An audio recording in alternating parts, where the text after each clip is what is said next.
송파 세준교회 친구들 안녕.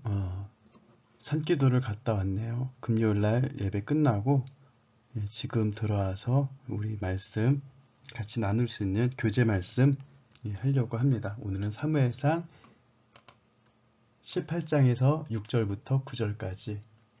무리가 돌아올 때 곧 다윗이 블레셋 사람을 죽이고 돌아올 때 여인들이 이스라엘 모든 성읍에서 나와서 노래하며 춤추며 소과 경새를 가지고 왕 사울을 환영하는데, 이것은 전쟁을 끝나고 돌아오는 개선 행렬에서 다윗이 승리하고 돌아왔는데 왕 사울을 환영해 주는 거예요. 분명히 여기서는 왕 사울을 환영한다라고 얘기를 해요. 7절 여인들이 뜬내울며 노래하여 이르되 사울이 죽인 자는 천천히요 다윗은 만만이로다 한지라. 사울이 그 말에 불쾌하여 심히 노하여 이르되 다윗에게는 만만을 돌리고 내게는 천천을 돌리니 그가 더 얻을 것이 나라 말고 무엇이냐 하고 그날 후로 사울이 다윗을 주목하였더라. 사울 왕도 다윗을 굉장히 사랑했었어요. 왜냐면 원래 이스라엘의 왕이 없었을 때 선지자들이, 그런 사사들이 이스라엘을 치리했었는데, 우리나라도, 우리 국가도 다른 나라처럼 왕을 세워서 강대국으로부터 지켜주세요라고 백성들이 탄원을 하게 됩니다. 그래서 하나님의 사람 사무엘이 하나님께 기도를 하고 하나님이 그러라고 해서 사울 왕을 세워줬어요. 그래서 사울 왕은 강대국들과 전쟁에서 늘 이겨왔던 왕이었었습니다. 그런데 복병을 만났는데 그 사람이 바로 골리앗이었었어요.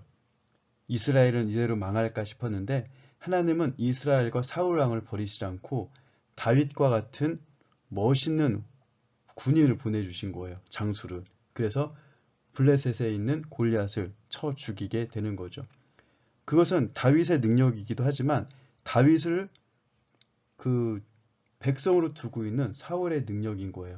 그래서 사울 왕을 환영하였고, 사울 밑에 그런 큰 장수가 있다. 사울은 천만 죽여도 그 밑에 장수가 만만을 죽이는 장수가 있기 때문에 사울은 그런 큰 힘을, 만만 위에 있는 천천인 거죠. 말하자면 우리나라에 차범근 선수 같은 사람이 있어서 또 손흥민 같은 선수가 나왔다라고 얘기를 하잖아요. 그리고 손흥민이 차범근 선수를 기록을 깼다라고 얘기할 때 차범근이 기분 나빠하나요?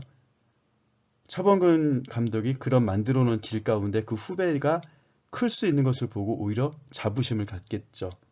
그런데 왕의 입장은 좀 달랐어요. 사울 왕은 다윗과 자기 자체를 그냥 스펙 비교를 해버린 거예요. 이게 비교가 그만큼 무서운 거예요. 우리 친구들, 혹시 하나님께서 우리 친구들을 위해서 보내주셔서 그 너무 마음에 들었던 그 친구의 재능이 지금은 그 친구를 미워하는 혹시 이유가 된 적이 있지 않나요? 한 번이라도? 이 친구는 이 모습이 너무 좋았는데 지금은 이 모습이 너무 이 친구가 질투가 나고 셈이 나고 꼴보기가 싫은, 사울이 그런 심한 미움에 빠지게 됐던 거예요. 그래서 지금 저 표정이 삐쳐 있는 거예요. 다윗이 그렇게 잘났어? 그 다윗이 나보다 대단해? 지금 나보다 다윗을 더 좋아하는 거야?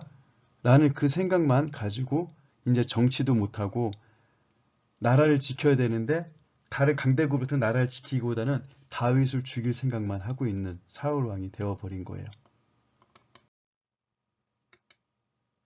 이래서 다윗은 계속 사울한테 도망만 다녀요. 사울은 자기의 갑옷을, 왕의 갑옷을 벗어서 다윗에게 줄 만큼 다윗을 좋아했었어요. 왕의 갑옷을 입혀준다는 건 네가 왕이야 라는 건 똑같은 건데, 그런 아량이 있었던 사람이 여인들의 그 말 한마디 때문에 네가 이 나라의 왕이 되겠냐 하면서 다윗을 죽이려고 해요. 다윗만 죽이면 여기서 제일 센 사람, 제일 인기 있는 사람이 내가 될 거라고 생각을 했는지 모르겠어요. 그냥 나보다 인기 있는 사람, 나보다 따르는 사람들이 많은 그 사람에 대한 일방적인 질투가 어쩌면 자기 팔다리를 끊어버리는 거와 마찬가지 삶이 되는 거죠. 그럼 다윗은 어땠을까요? 다윗은 물론 억울했겠지만 다윗이 어린 시절, 사울이 사랑했던 다윗은 어떤 모습이었냐면 골리앗 앞에서 골리앗한테 너는 칼과 단창으로 나오지만 나는 만군의 여호와의 이름으로 하면서 그 장대한 골리앗 자체를 무력화했고요. 골리앗의 창, 골리앗의 방패, 골리앗의 칼을 무력화했어요. 그런데 이가 다윗이 자기 아들한테 쫓길 때 또한 자기 비관을 했던 것 같아요. 마치 사울이 나는 이제 인기 없어 라고 비관했던 것처럼. 그런 다윗이 어떻게 변하냐면 사무엘상 21장 9절에 보면 제사장 아히멜렉이라는 사람이 있어요. 그 사람이 엘라 골짜기에서 죽인 블레셋 사람 골리앗의 칼을 보자기에 쌓여 있다라고 얘기를 해요. 다윗은 그것을 보고 그와 같은 것이 또 없다라고 얘기해요. 그거 같은 게 있으면 다행이지가 아니라 그와 같은 것이 또 없으니 내게 달라고. 그러니까 그 말은 골리앗 칼 그거보다 더 좋은 게 어딨어 막 이런 거예요. 이때 당시 이스라엘은 철기가 별로 없었어요. 그냥 놋검이나 뭐 이런 황동검 뭐 이런 걸로 싸웠는데 골리앗은 철기였거든요. 그러니까 이 강철검보다 더 좋은 게 어딨냐라고 얘기한 거예요. 어릴 때 너는 단창과 칼로 나오지만 뭐 이런 얘기를 했던 그 칼을 붙잡고 이게 좋다라고 얘기를 하고 있는 거예요.